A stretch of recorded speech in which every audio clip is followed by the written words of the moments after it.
Hi, I'm Wes Allen with DM Tales, and have you ever wanted to play a role-playing game that mixed the Muppets with Mad Max?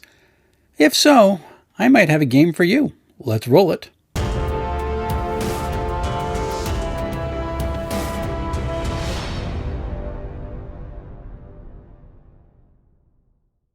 Now, The Land of M is based on the book series called Rickety Stitch and the Gelatinous Goo, which just sounds phenomenal.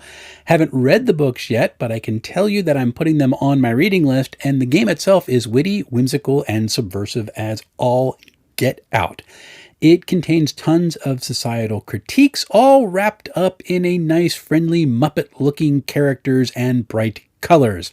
I love the concept. So let's look at the game. So this is a narrative-driven game. And I want to point out, I said narrative-driven, not plot-driven. This is not a railroad. Things are not designed to happen in a certain order. So you just give the characters a pass in order to get where they need to be for the next chapter of the story to go. The narrative-driven nature of the game actually allows you to use gameplay itself to drive the narrative forward. Basically, The Land of M tries to deal with that classic problem of everyone trying to open the door, rolling terribly, and then being just stuck out in the hallway twiddling their thumbs as they decide what to do next because they have to get through that door. This is not going to happen in The Land of M. Rolls are always going to be consequential. Something is going to happen because you rolled the dice. This is like the game powered by the apocalypse is going to have a similar feel as to Land of M. It's a pretty cool concept. Now, the game is a little bit different than the aforementioned powered by the apocalypse because instead of using a 2d6, it uses a 1d12 mechanic. This makes me happy because I like my heavy dice that you can use as improvised missile weapons. Any game that uses them a lot is something that I am very fond of. The results for Land of M and the D12 die roll are rather straightforward, and again, they are indeed similar to Powered by the Apocalypse. If you roll a 1 to 2, you have a complete failure. If you have a 3 to 5, you have a failure with a plus. A 6 to 8 is a success with a twist. A 9 through 11 is just a plain vanilla success, and a 12 is a complete success. Results can also be modified. The range is from -3 to +3, depending on various abilities or equipment, or even certain situations inside the game. You may also roll with advantage or disadvantage, and that means you just roll twice and take the higher or the lower number, depending on which has been imposed on you. Now, the results do make for some rather interesting gameplay because, as I said, something is always happening. Failure has an immediate consequence. You are not just stuck on the outside of the door. Something changes in the world because you failed. A guard shows up. You might get knocked out by a trap and then taken into custody. Maybe a trap is suddenly brought into existence because you rolled poorly and now you have to deal with its outcome when it gets triggered. This makes failing something that has teeth, and I like that very much. And sometimes you have a failure, but there are consequences that happen, but yet something positive happens as well. So say the guards show up when you fail to unlock the door and you get trapped in the corridor by a portcullis that came down. Now the guards have to get to you to arrest you. They have to lift the portcullis, which takes time, but while they're doing that, you look up and notice something you didn't see before, a window maybe 10 or 15 feet off the floor, and you figured out that if I go through that, I might be able to get to the other side of that door. After all, a failure with a plus is rather interesting. Now, there are also times when there is a success, but then the law of unintended consequences comes into play. And one example of this is when you succeed at a task, but you leave something important behind, something that can identify you. And that's going to fall into the hands of hostile folks. So if you're sneaking into a place, you might leave something behind that the guard picks up and realizes belongs to you. And now they're aware that not only is someone in the building, but you are in the building. And when you finally leave that building, well, the authorities might be coming looking for you after all. That's pretty cool. So a regular success is interesting because it's just the boring, hey, look how competent I am result. But then you have a complete success, and that's the concept of a twist that gets imposed on the character, but it's beneficial. Maybe a character is trying to unlock that door, but as they're doing so, the people on the other side of the door are having a conversation which reveals important details about a task the party has to accomplish. And so that's something that is beneficial to you as you're doing your normal task. Once you get the information, the door kicks open and you have a conflict. We'll talk about more about conflicts later. The point of the whole game is that the dice open up the flow of the game. It doesn't stop, and that is a really nice design. Equipment in the Land of M is interesting because it takes up that usage die mechanic that several other games use, and I like this. So items all have a die type that is assigned to them, and they start with that die type when you first acquire them, and then you roll that die on every use of the equipment. On a 1 or 2 result, that device or that resource is used up completely and you scratch it off of your character sheet. Any other number reduces the die type by 1. So you go from a D10 to a D8 all the way down to a D6. So for example, you have rations which might have a D8 usage die. If you sit down and have a meal and you roll the die, if you roll a 1 or 2, it means that you had just enough left to have 1 meal, and after that it's gone. Any other number moves it down to a D6, and it will stay on a D6 and be usable until you roll a 1 or 2 after you use the resource or the device or the piece of equipment. Why doesn't it go down to a D4? I have no idea. It's just one of the quirks of the game. Items also have traits which indicate their most common uses. Most items are considered to be mundane. They have basic traits like clothing or tool. Weapons also have traits which indicate their damage type or their common usage inside combat. So you have blunt weapons or blades or polearms or ranged attack weapons. Magnificent items, on the other hand, have more traits that get assigned to them which convey an extra benefit when using them. You can determine which traits a magnificent item has by rolling on a table that is found on pages 94 and 95. I love games that have tables like this. Interestingly enough, money also takes on that usage die mechanic, and you have several different denominations of coins. Copper uses a D6, silver uses a D8, gold uses a D10, and ancient coins use a D12. The base unit is not the coin, but rather a pouch. So you have a pouch of silver coins or a pouch of ancient coins. Item costs inside the equipment listing are actually listed by how many pouches of the coin type you need. Sometimes you need multiple pouches of a coin type in order to purchase that equipment. And each purchase triggers a usage die roll. A 1 to 2 means that the pouch is depleted with that purchase. You still get what you were looking for, but you're out of that money. And then other numbers reduce their denomination down to the lower kind. Just like with other equipment, it goes from its current usage die down to a D6. Now, coin pouches can also be combined. So if you have 3 pouches of a lower denomination, you're going to have the same purchasing power of the next highest type of denominational coin. This is interesting because it abstracts all haggling into a die roll. And for folks who hate in-game shopping trips where people are constantly talking to shopkeepers for 45 minutes on end or longer during a session, this should be rather beneficial to them. But I did show the concept to some friends. The reaction was that tracking coins actually sounded easier than this mechanic of using usage die and coin pouches. I'm going to have to get this at the table to see if I like it in play. One of the cool things about the Land of M is that there are significant rules governing crafting inside the game. These start on page 98. As a very nice breakdown which tells you the types of components you need or the time that you need in order to craft this item, the money that you need to get supplies, and the number of rolls you need to succeed on in order to successfully craft the item.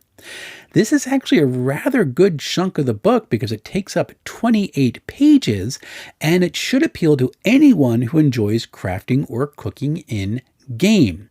Because you don't just buy a potion or a special item, you craft it. Now, here's the thing about crafting. I am not sure I'd want to take time at the table to run this part of the game, because while it's happening, everybody else is just twiddling their thumbs. Like, I don't have to make this roll. What am I going to do?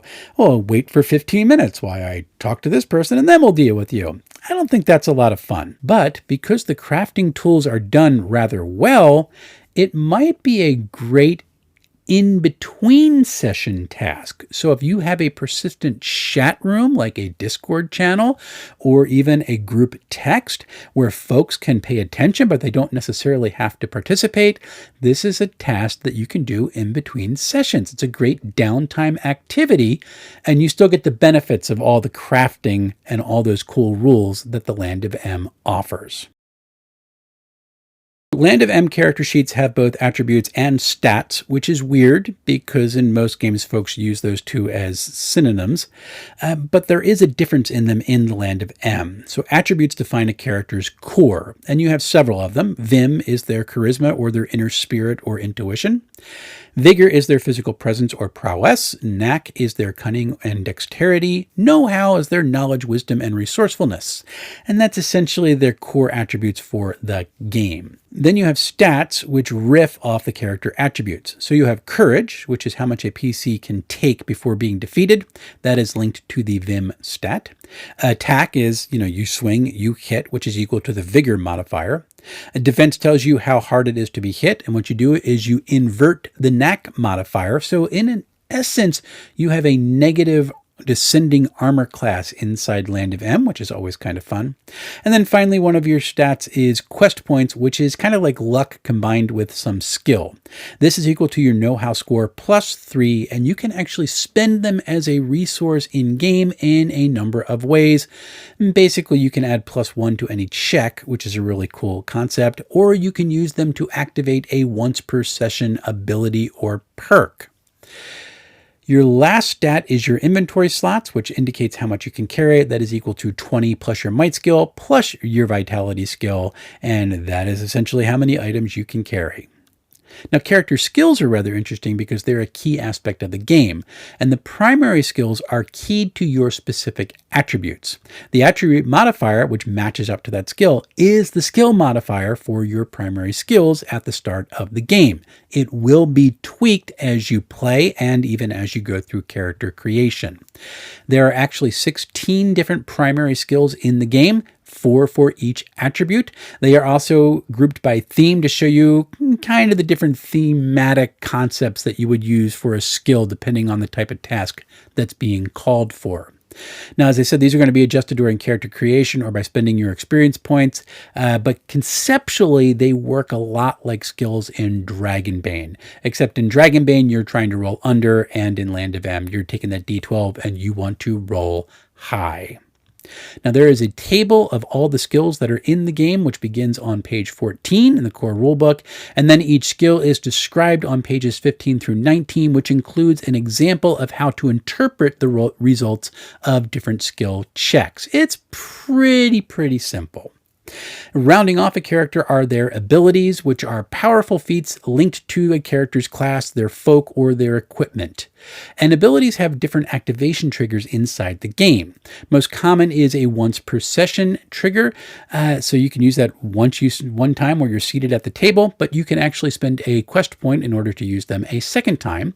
And then you have an ability that can be used once per combat, or even one that can be used each session with no ability to use them a second time by spending quest points. And then you have abilities which are triggered when you exceed a certain target number, like a 6+ or a 9+. You roll it, that ability is going to be triggered and activated. So then you have abilities which are also activated on a hit. You make contact with an adversary and whammo, the ability is triggered. The way abilities are acquired is interesting. So when a character's hit a level, they can use both the abilities for that level. And it's only when the character levels up again that they have to choose one of those abilities in order to master and keep using as they progress through the leveling system. Importantly, you are not just limited to the 2 abilities from your previous level. You can actually go back to any of your previous abilities and actually use those and master them and use them as you level up further. I'm honestly not sure if I like this concept or not. Now, there's pluses because on one hand, you do not have to make a choice right at the moment when you level up and then suffer buyer's remorse. And that's kind of good because I think everybody in some role-playing game at some point has had that. The way Land of M is set up is that players can at least try every ability in-game as their characters progress, and that gives them a hint as to what type of character they want to play, which sounds kind of fun. On the other hand, I am not sure how this works with the in-game fiction, so I'm scratching my head just a little bit. Why is it that a character can use both these abilities and then they get better and they forget how to use one? Something about that just is missing me a little bit. If you've played Land of M and you like the concept and you figured out a way to make it work inside the game fiction, let me know because I'm certainly open to it. There are 6 classes in the game. Each is given a 4-page spread which explains their various abilities as they level up. The Bard is your entertainment and storyteller type. The Dungeoneer is your bold treasure hunter. A Gnome are the protectors of nature. It is also the only class which is also a character's folk, and the only class which uses magic because the Land of M is a low magic setting.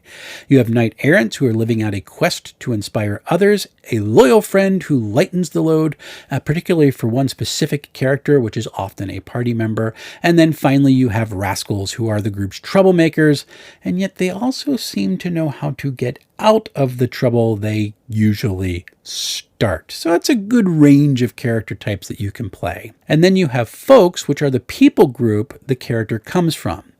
Taking up a folk gives you a choice between different attribute modifiers.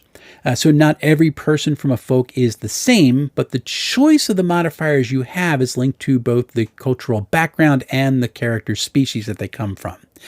Each of the folk have different perks or quirks that type of creature typically has. Some of these are cultural and other of these are based on ancestry. Both of them are identified as such inside the book. Your folk is going to determine a character's size, and it's going to give suggestion for a character's homeland in the default setting of the Land of Erm. And this is also going to give you a certain level of background information and even your equipment that you start with, depending on which homeland you come from. So there are 16 folks that you can choose from. I'm not going to list them all. I've already mentioned gnomes, but there are some of the typical ones like humans. Boggarts are another common one. Bugbears are in there. Some really interesting options, but the most awesome of them all is being able to play as a gelatinous goo. I think that is amazing. The character creation process is a little bit different. I am honestly not sure if I like it. And it's not because it's hard, it's just because there's a lot of fiddling with numbers that I'm pretty sure I'd lose track of. I'm going to be very clear that the changes that the character creation process calls for are simple. It's just that the number of them that I'd have to make makes me think I'd be constantly skipping over some of them as I was going through the process because my brain would go, look, shiny thing over there. And I would forget which number I was on, and I'd probably end up with something completely out of whack. In order to see if that is the case, I am not going to describe the process to create a character here. Instead, I'm actually going to make a video demonstrating the process of making a character for the Land of M, and I'll share that on the channel as soon as I possibly can. It may be my next video, in fact, because I do want to give this game its props. It does some really cool things. It's just I'm a little uncertain as to whether or not the character creation process would be fun. So the cool thing about the Land of M is that when a conflict happens, combat is not necessarily inevitable. I do appreciate that. In fact, conflicts have 4 phases, and phase 1 of the conflict is parley. Players can use a variety of means to try to de-escalate the conflict and avoid combat altogether, and adversaries in the game have a parley score. This goes from 0 all the way up to 2, which indicates how many times parley may be attempted during a conflict process. To me, this feels a lot like the old monster reaction tables from Basic and Expert D&D, which I honestly still use with the Basic Fantasy RPG. That's part of the game, and I appreciate that you can do this and that you can attempt to parley with a lot of creatures multiple times during a conflict, even once you hit the combat stage, Because once you come around to parlay again, you go, whoa, whoa, whoa, whoa, whoa, let's talk this out. And maybe you can be successful. I like that idea. Now, phase 2 of any conflict is called improvise. Players can take an action which is not direct combat, and you can do just about anything here. If you want to separate the parties who are involved in the conflict and just de-escalate that way because no one can get to each other, you can do that. Like, just bring down the entrance to the passage so no one can follow you. No problem. Or hide so that your adversaries can't find you. Or maybe you want to just pick up a wheel of cheese and use it as a makeshift shield or ranged weapon and just try to intimidate that way. That's all things you can do in that improvisation phase. Phase 3 is run, because running away to fight another day is very much a theme inside the land of M. However, it is the character with the lowest nimbleness rating who gets to see if the party gets away. So running away is a little bit tricky, because if the person rolls really poorly and they're likely to have a negative modifier, things might get rather uncomfortable, shall we say. Phase 4 is combat itself. You roll initiative, and all players who roll a 6 or higher go before the enemies. If your party has NPC allies, they will always go after the adversaries. It's a really nice, simple, and clean initiative system. I do appreciate it. Now, characters on their turn get to have a move and an action. Attack rolls are going to be affected by the target's armor score, so just like with characters, lower armor values are better for the adversary or for the character. Descending armor class, that makes sense. Yay! Combat ranges in the game are abstracted. You have close, which is 0 moves away, also known as melee range. Nearby is 1 move away, so you got to take a turn to move before you can engage in melee. Far away is 2 moves away. Distant is 3 moves away, which is the furthest range for ranged attacks. And then you have extreme, which is 4 moves away. That's too far away to really engage in any sort of meaningful combat with folks. Melee and ranged attacks also have their own results table, but it uses the same basic mechanic. Melee attacks add with this hit with a counterattack on any roll of a 6 to an 8. That means that the target takes damage, but an opening allows them to attack off initiative back at their assailant. And that's kind of fun, because when they attack their assailant, if they roll a 6 through an 8, then the assailant gets to do a counterattack back, and they can keep going back and forth as long as anyone's rolling a 6 to an 8. This simulates a duel in combat. The first time I read it, I was like, what is this? And the more I think about it, this sounds like a lot of fun. I would really want to see someone get into a duel in the middle of a fight if they happen to get into one. And then you have your ranged attacks table, which adds the grazing shot result, which just means that you get 1 point of damage as the target. It's essentially being winged by something as the missile goes by. Courage is what you use to measure to determine if someone's able to go on fighting. Essentially, it is hit points. It is one of the stats on the character sheet. Damage, when it is inflicted, is called dread. It reduces your courage.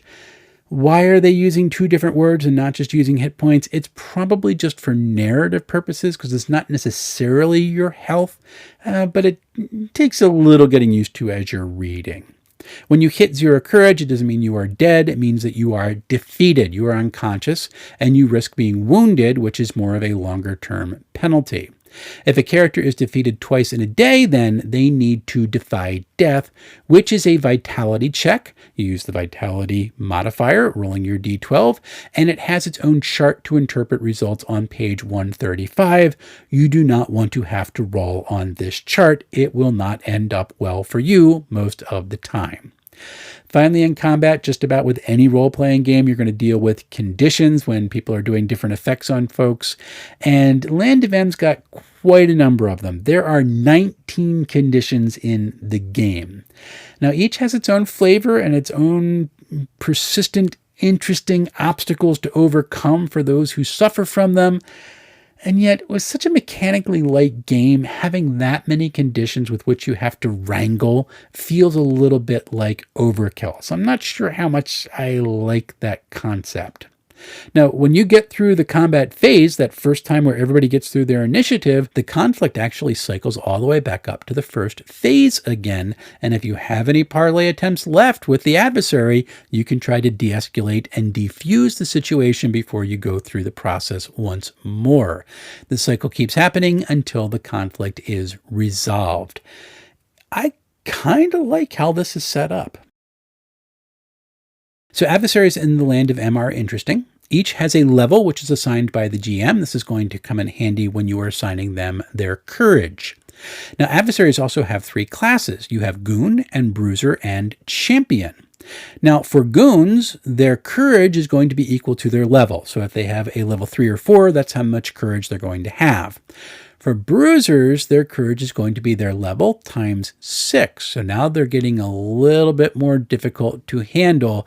And then for Champions, their courage is their level times 12. This is going to be rather interesting. An adversary's class is also going to impact their mettle, which is essentially their morale attribute.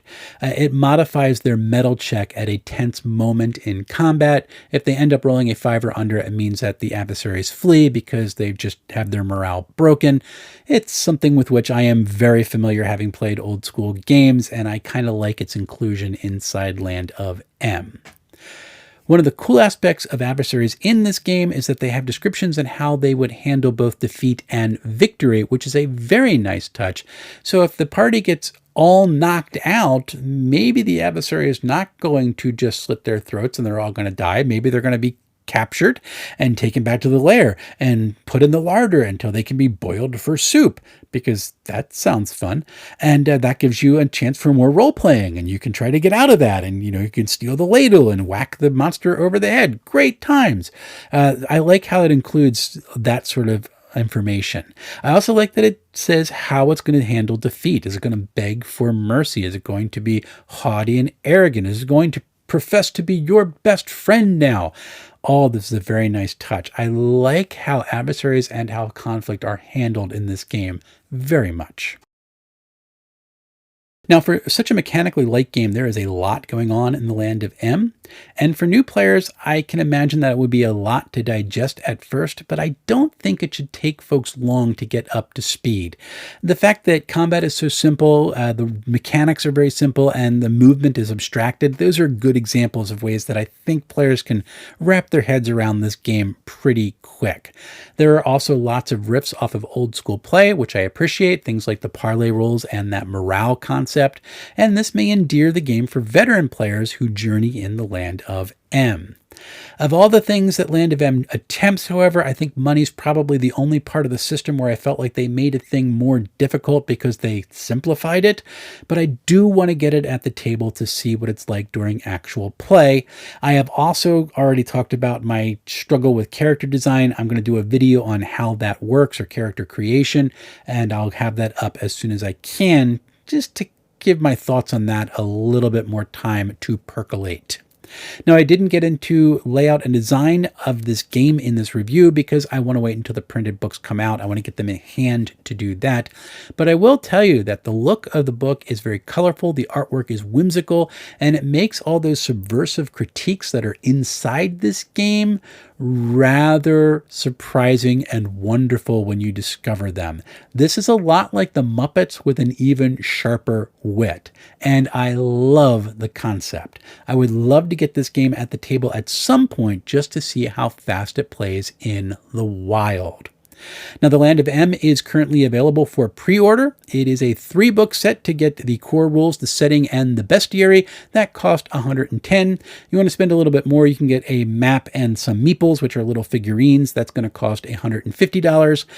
For my part, I got the 3-box set for the Kickstarter price of just about $100.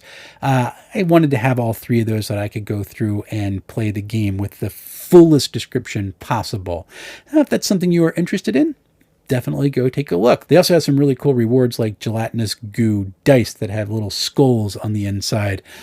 I actually think I might need to get those because I'm just weird that way. So, coming up, I have read the God-Forsaken setting book for the Cypher system. This is Monty Cook's fantasy setting for the Cypher system. It's got some really cool rules on how to set up your own game, as well as a sample world in and of itself.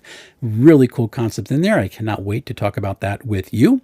I am reading the Ninth World Bestiary, which is allowing me to make my Numenera table extremely uncomfortable with the situations that they are in, and I am looking forward to talking about that on the channel as well.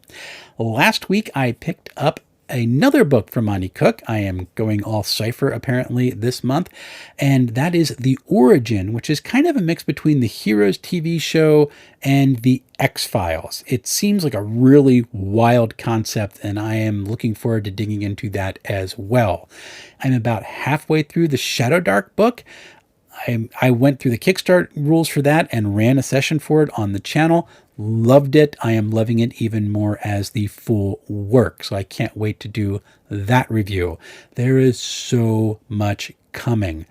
Yeah, I also got the Dragonbane Bestiary in from Free League Press. Thank you very much for that review copy. I'm looking forward to doing that. I might do a quick look at that over the next week or so, just to show you how gorgeous this book is. And I cannot wait to go buy the core rulebook to match it up perfectly. A lot of fun. The coolest thing that is on my plate right now is ECCLESICON, which is happening on April 12th through 14th here in Palmyra, New Jersey, in my church basement. 3 days of gaming, Friday night, all day Saturday, and then Sunday afternoon.